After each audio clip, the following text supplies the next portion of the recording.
السلام عليكم. ازيكم يا حبايبي، عاملين ايه؟ يا رب تكونوا بخير. انا خوخه ودي قناه وصفات خوخه. النهارده جايه اقدم لكم طريقه المارشميلو في البيت، بجد طريقه سهله جدا جدا جدا. يعني انا مش عارفه احنا كنا بنشتريه من بره ليه وهو كل حاجاته موجوده في قلب كل بيت. ممكن تجيبي حاجه واحده بس من عند العطار، بس باقي المكونات موجوده عندك. تعالوا مع بعض نشوف عملناه ازاي. اول حاجه معايا معلقتين من الجيلاتين النباتي. انا بجيب جيلاتين نباتي، تقدري تجيبي جيلاتين بقري. حيواني بقري. طبعا تعرفيه منين؟ الجيلاتين النباتي ما بيبقاش له ريحه خالص، ويفضل انك تجيبيه نباتي لان مش مضمون قوي نوع الجيلاتين الحيواني اللي ممكن تجيبيه. تمام. انا بحط عليه معلقه جيلي، بيدي طعم حلو وبيدي ريحه حلوه وبيدي كمان لون حلو. طبعا لو مش هتحطي جيلي يبقى هتحطي 3 معالق من الجيلاتين، هتدوب فيهم في نص كوبايه ميه عاديه خالص من الحنفيه. طبعا الجو دلوقتي حر، فالميه اللي في الحنفيه دافيه. هنركنهم على جنب ونجيب معانا كوبايتين سكر او 400 جرام من السكر. طبعا حابه انك تستخدمي سكر صحي او السكر اللي هو بيتجاب من الصيدليه اللي هو بيستخدمه مرضى السكر. ده بيبقى صحي اكتر وما بيبقاش يعني نسبه الضرر فيه عاليه قوي. هنبتدي نحط عليه كوباية مية وهننزل عليهم بيه ربع كوباية من سكر الجلوكوز. انا طبعا هنا بعد ما عايرته حطيته شوية في التلاجة لاني عملت شوية حاجات كده، فحطيته في التلاجة علشان ما يجرالوش حاجة. تمام. فعشان كده هو شكله جامد شوية، فطبعا لو كان جامد معاكي كده حطيه بس في شوية مية سخنة هيفك تاني وهيبقى زي الفل.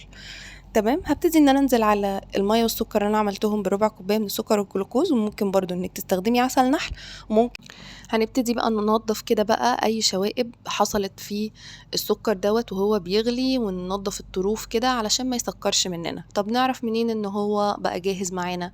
بعد تقريبا 3 دقايق من الغليان على نار هادية هبتدي ان انا احط حبة منه في مية، يعني حبة صغيرين كده في مية، واشوف لو عملت معايا كورة لينة زي اللي انا ماسكاها في ايدي دي كده، اعرفي ان خلاص القوام بتاعنا بقى جاهز والسكر بتاعنا بقى جاهز. خلاص هنبتدي ان احنا نجيب الجيلاتين اللي احنا كنا راكنينه على جنب ونشغل عليه العجان، وننزل بخط رفيع خالص من السيرب اللي احنا عملناه دوت. تمام. هنبتدي بقى نلاحظ ان هو بدأ ان هو يعلى، وبدأ ان هو يبقى عامل زي الغيمة ولونه فتح. تمام. هنبتدي ان احنا نضرب على سرعة متوسطة طبعا على حسب قوة العجان بتاعتك. انا هوريكي شكله بعد تقريبا 5 دقايق بالظبط كان عامل ازاي. طبعا في المرحلة دي تقدري تحطي فانيليا او اي طعم انت بتحبيه لو مش حاطة جيلي. تمام. بصوا بقى بدأ ده بالظبط كده كان بعد 3 دقايق. هبتدي ان انا اشوفه هنا بعد 5 دقايق كان عامل ازاي. طبعا لو انتي مش حاطه جيلي هيبقى لونه ابيض. تمام. هنا لما جيت اختبره لقيته محتاج ان هو يقعد دقيقتين كمان. بصوا لازم يوصل معانا للقوام دوت. خلي بالكوا ان المارشميلو من الحاجات اللي بتنشف بسرعه جدا، فلازم نبقى مجهزين الصينيه او القالب اللي احنا هنحطه فيه. طبعا تقدري تستخدمي اي قالب انتي تحبيه او حتى او حتى علبه تلاجة. اهم حاجه انك تغرقيها زيت كويس جدا، وكمان انك ممكن تفرشي فيها اي حاجه بقى، ورقه زبده او كيس تلاجة زي ما انا ما فاتحاه كده. اهم حاجة يبقى معمول فيه زيت كويس جدا. هبتدي ان انا انزل الخليط بتاعي، وطبعا تقدري ان انتي تلونيه باي لون طعام انتي حباه لو مش حاطه فيه الجيلي. تمام. هبتدي ان انا احطه بقى كده واغطيه باي حاجة عندي واسيبه لمدة 4 ساعات، ويفضل انك تسيبيه ليلة. طبعا عشان نيجي نقلبه ويطلع معانا ونقطعه ما يتعبناش لازم ان احنا نرش الحاجة اللي هنقلب عليها نشا. في ناس بتحب تخلط النشا بالسكر، بس انا اكتفيت بنسبة السكر اللي استخدمتها، مش هستخدم سكر تاني، فاستخدمت نشا بس.